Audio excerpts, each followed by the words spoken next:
want you to look at something right now. Think of some major goal you want, or maybe it's one you're already working on, and you have experienced a lot of setbacks, a lot of defeats.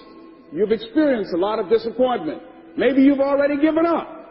And maybe you just need a little fire, a little encouragement to get back in the game again. Here's what I want you to look at. There are winners, there are losers, and there are people who have not discovered how to win. And all they need is some coaching. All they need is some help and assistance, just a little support.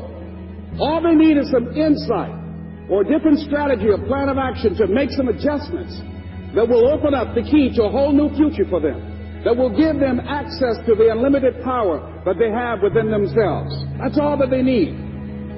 So what I want you to do is think about something you want for you, that's real for you, that's important for you, that will give your life some special meaning and power. And I don't even want you to say, I can do that.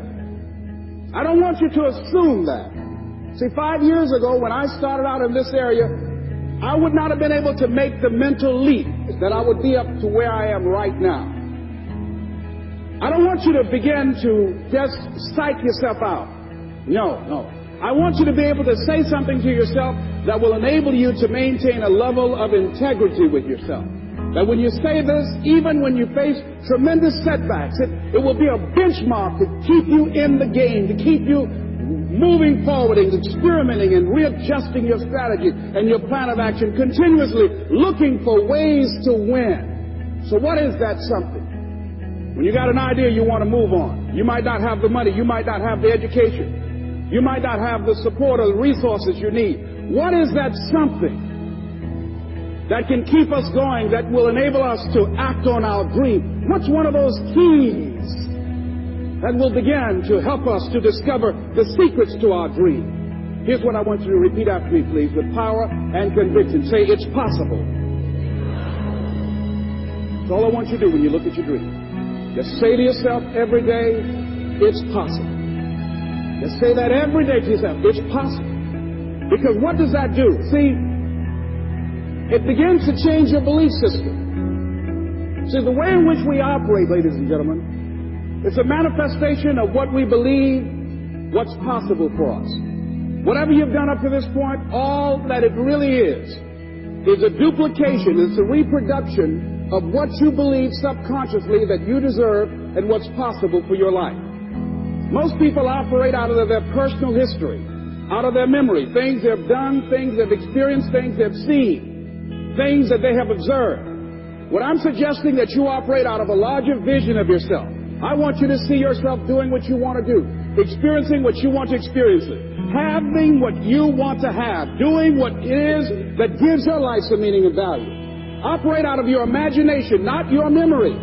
Because whenever you look at where you want to go, I'm wanting to warn you, you will have some conversation back here after you go through the data that you've experienced in life saying you can't do it.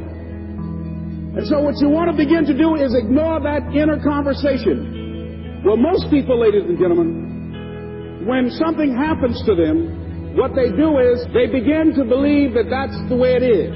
That's the way it's always been. And they can't see the possibility of it being any different. Example.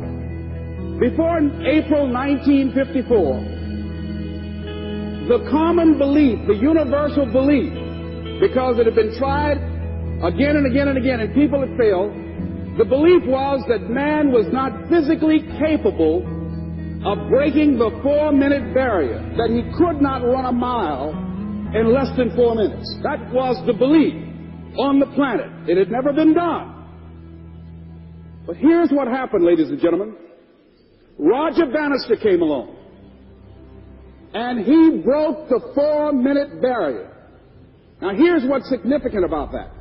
Since that time, up to this day, over 20,000 people have done it, including high school kids. What changed? 20,000 people. What changed? Here's what happened when they got on the track. They knew it had been done. And because they knew it had been done, there was a new belief about this barrier. about this goal that was unreachable.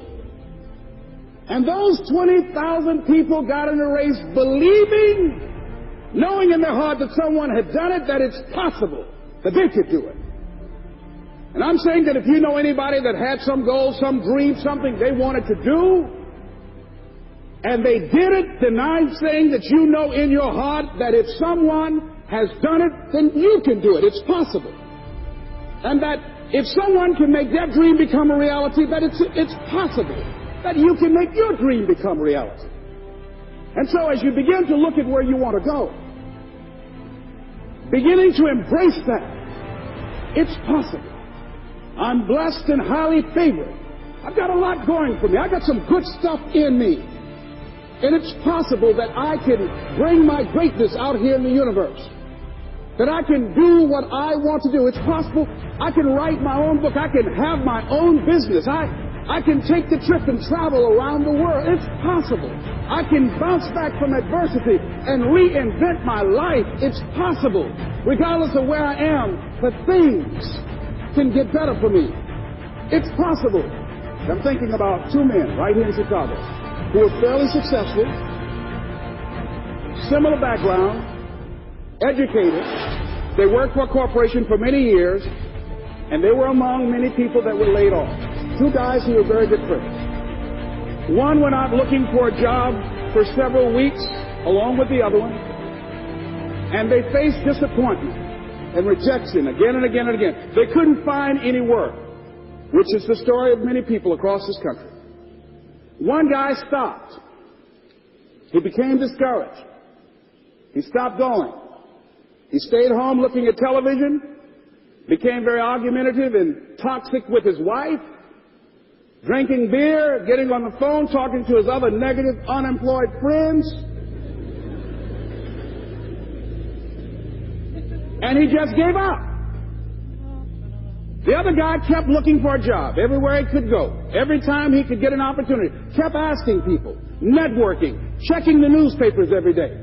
Kept going everywhere he could, trying to find a job. You have too much education. You're overqualified. You won't be here long enough. He kept going. He kept going. He went to a place and said, look here, I tell you what, if you can't hire me, and I know you can use my talents, abilities, and skills, I don't want to sit home and do nothing. Just let me do some volunteer work. You don't have to give me anything, all right? I just want to work. I want to be busy. Guy said, okay, it's on you now, but don't expect me to give you anything. It's okay. This guy came in and worked. He was the first one there. The last one to leave was the best employee there.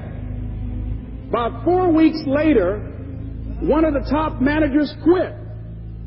They were looking for a replacement. Guess who they selected? This other guy. This guy who was volunteering his time. He got the job. What was the difference between the two men? Eyesight and mindsight. Eyesight is judging on what you see. Judging according to appearances. But mindsight is how you interpret what you see. One guy said, it's not possible. It's over. I'm finished. I can't do it. I can't make it. He surrendered. I've faced rejection again and again. I'm not going anymore. There are no jobs out there. But this other guy, he felt that in spite of the no's and rejections, in spite of how bad the economy is, in spite of what the newspapers are saying, that it's possible that somebody somewhere will give me a job. He just kept going, thinking it was possible. And guess what, ladies and gentlemen? That's what we have to do with our dreams.